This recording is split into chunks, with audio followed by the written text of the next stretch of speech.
Hello friends, welcome back to our YouTube channel.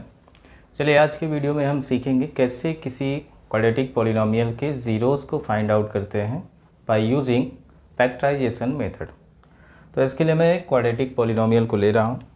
जैसे मान लीजिए हमें एक क्वाड्रेटिक पॉलिनोमियल दिया गया है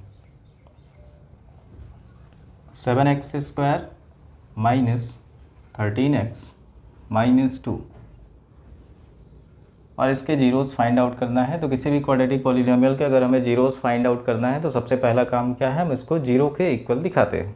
ठीक है, चलिए अब देखिए इसका हमें फैक्टराइजेशन करना है। इधर की जो वैल्यू है इसको हमें फैक्टराइज करना है। तो फैक्टराइजेशन का एक सिंपल रूल है, जब भी हमें क्वाड्रेटिक पॉलिनोमियल दिखेगा तो जो क्वाड्रेटिक टर्म होगा यानी जिसमें स्क्वायर लगा होगा, जो वेरिएबल स्क्वायर के फॉर्म में होगा, उसके कोएफिशिएंट को लेंगे हम।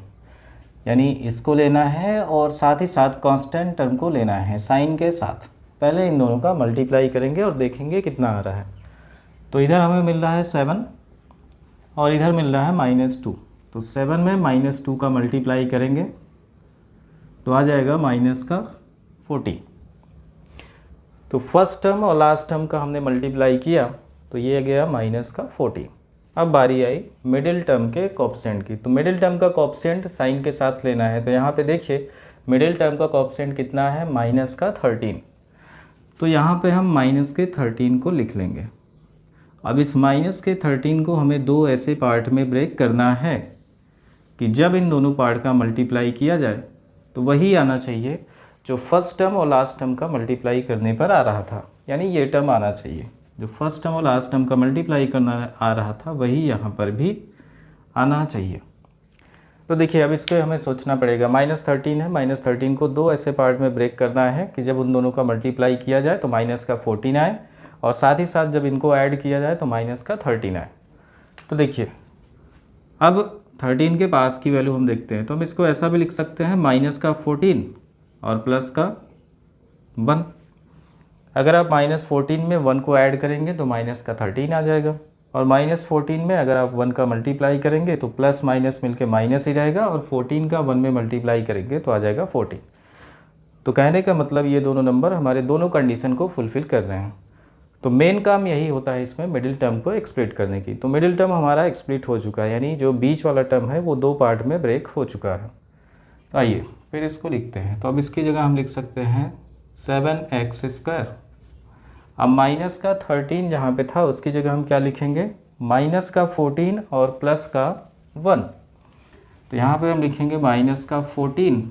अब x था तो x भी लगा दीजिए और +1 था तो +1 लिखिए।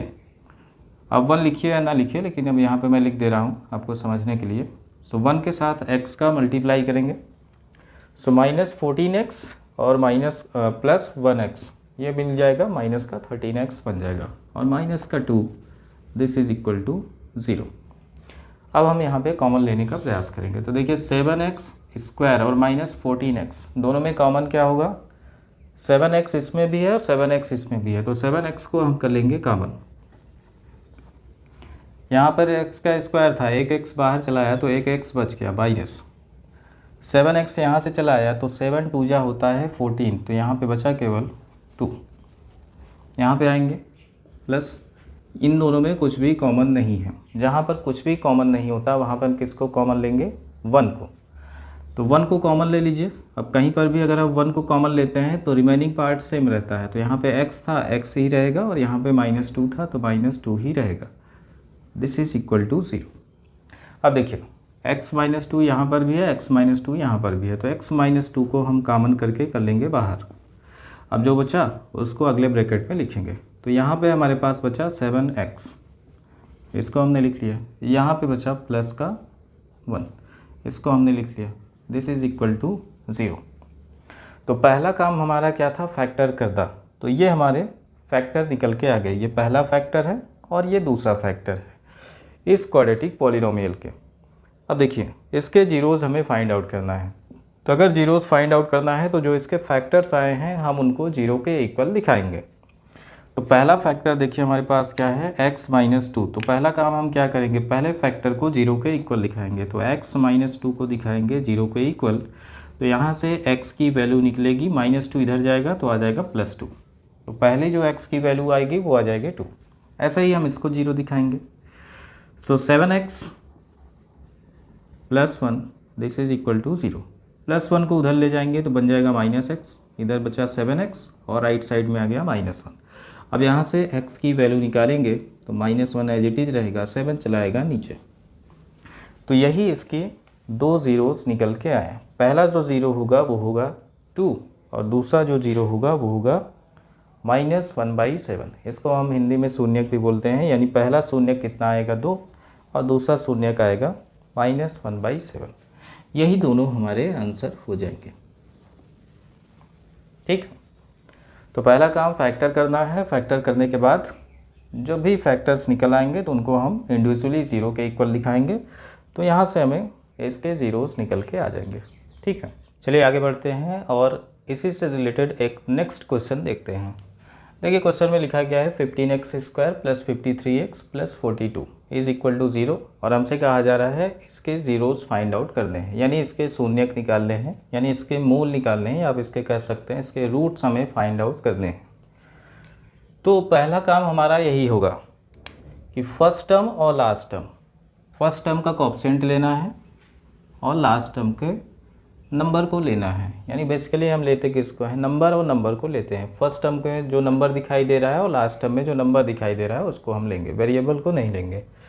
तो इन दोनों को लेंगे और मल्टीप्लाई करेंगे अलग से। तो देखिए हमारे पास पहला नंबर था 15 और दूसरा नंबर है 42। इन दोनों का मल्टीप्लाई करेंगे तो 15 2 × 30, 15 4 × 60, 60 में 3 को ऐड करेंगे 63। यानी जब हमने फर्स्ट टर्म और लास्ट टर्म का मल्टीप्लाई किया तो आ गया 630। अब बारी आई मिडिल टर्म की। मिडिल टर्म को हमें एक्सप्लिट करना है। तो मिडिल टर्म हमारे पास कितना है 53। तो 53 को हम यहाँ पे लिख लेंगे। अब इसको हमें 2 पार्ट में ब्रेक करना है। अब 2 पार्ट में हमें ऐसे ब्रेक करना है कि जब भी इन दोनों का मल्टीप्लाई किया जाए तो वही आना चाहिए जो फर्स्ट और लास्ट टर्म का मल्टीप्लाई करने पर आ रहा था। यानी यहाँ पर भी कितना आना चाहिए, 630 ही आना चाहिए। अब इसके लिए हमें सोचना पड़ेगा क्या किया जाए। यहाँ पे 53 था और यहाँ पे 2 ऐसे नंबर हमें चाहिए जिनको ऐड करने पर तो 53 आए लेकिन मल्टीप्लाई करने पर 630 आ जाए। अब देखिए पहला तो हम काम करेंगे ऐसे ही रैंडमली सोचने का प्रयास करेंगे। अगर स्ट्राइक कर गया तो ठीक है। मान लीजिए अब नंबर बड़ा हो गया, अब आपको स्ट्राइक नहीं किया, तो दूसरा तरीका क्या है, ये जो मल्टीप्लाई करने पर नंबर आ रहा था इसका हम क्या करेंगे, इसको फैक्टराइज कर लेंगे। जैसे ही फैक्टराइज करेंगे आपको पेयर बनते दिखेंगे।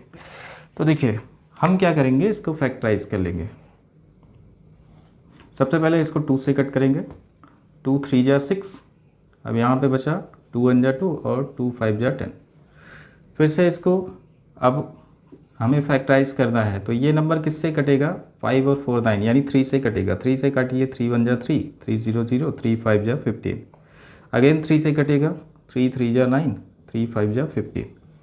अब 3 से नहीं कटेगा, 5 से कटेगा तो 5 से बन जा 35 और 7 बन जा 7। अब यहाँ पे जो नंबर्स दिख रहे हैं वो इसके फैक्टर्स हैं। अब इसके फैक्टर्स को हमें 2 पार्ट में पेयरिंग करना है, यानी इनको हमें 2 पार्ट में लेना है और 2 पार्ट के जरिए हमें लाना है 53।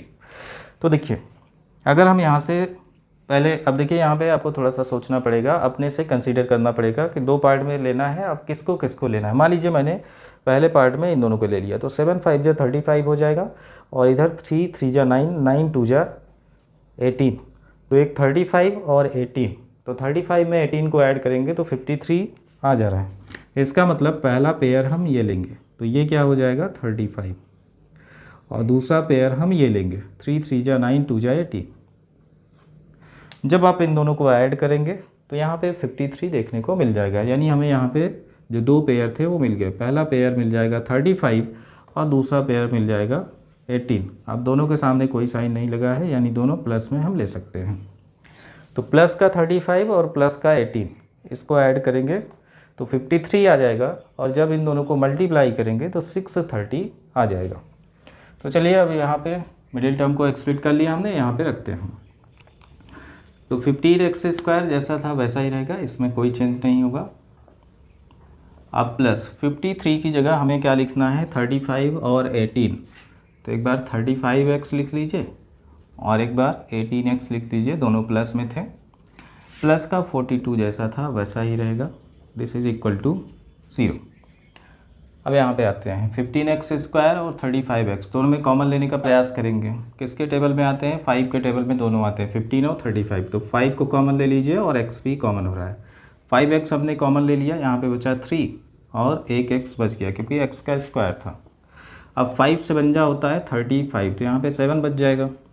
आगे आते हैं, इन दोनों में हम कॉमन लेने का प्रयास करते हैं। तो 18 और 42 दोनों किसके टेबल में आते हैं? 6 के टेबल में आते हैं। तो यहाँ पे क्या कॉमन होगा? 6 को कॉमन ले लीजिए, यहाँ पे बचा 6 3 जा, तो 3x बच गया और प्लस 6 7 जा 42, और इधर 0 था तो हमने 0 के इक्वल रख दिया। अब देखिए 3x + 7 यहाँ पर भी दिख रहा है, 3x + 7 यहाँ पर भी दिख रहा है। तो 3x + 7 को हम कॉमन करके कर लेंगे बाहर। अब जो बचा उसको अगले ब्रैकेट में लिखेंगे। यहाँ पे हमारे पास बचा 5x और यहाँ पे बच गया 6, दिस इज इक्वल टू 0। तो फैक्टर्स हमारे निकल आए। पहला काम क्या करना रहता है? इसका फैक्टर निकालना रहता है। तो ये जो क्वाड्रेटिक पॉलिनोमियल दिया गया था, ये दोनों इसके फैक्टर्स हैं। अब फैक्टर्स निकल आए, हमें जीरोस फाइंड आउट करने हैं, यानी रूट्स फाइंड आउट करने हैं। तो हम क्या करेंगे? इन दोनों फैक्टर्स को इंडिविजुअली 0 के इक्वल दिखाएंगे। तो चलिए देखिए, यहाँ पे इसको 0 के इक्वल दिखाते हैं। So 3x + 7 is equal to 0। So 3x + 7 right side जाएगा, बन जाएगा -7। तो यहाँ से जो x की वैल्यू निकलेगी वो मिल जाएगी -7/3। ऐसे ही इसको भी 0 के इक्वल दिखाएंगे। So 5x + 6 this is equal to 0। 5x को यहीं पर रहने दीजिए, 6 राइट साइड जाएगा, बन जाएगा -6। तो यहाँ से x की वैल्यू निकालेंगे, तो -6 5 का मल्टीप्लाई था, 5 चला आएगा डिवाइड में। तो पहला 0 यानी पहला रूट या पहला शून्यक निकल के आएगा -7/3, और दूसरा जो शून्यक या रूट्स या ज़ीरो ये निकल के आएगा -6/5। यही दोनों हमारे हो जाएंगे answer. Okay friends, thank you.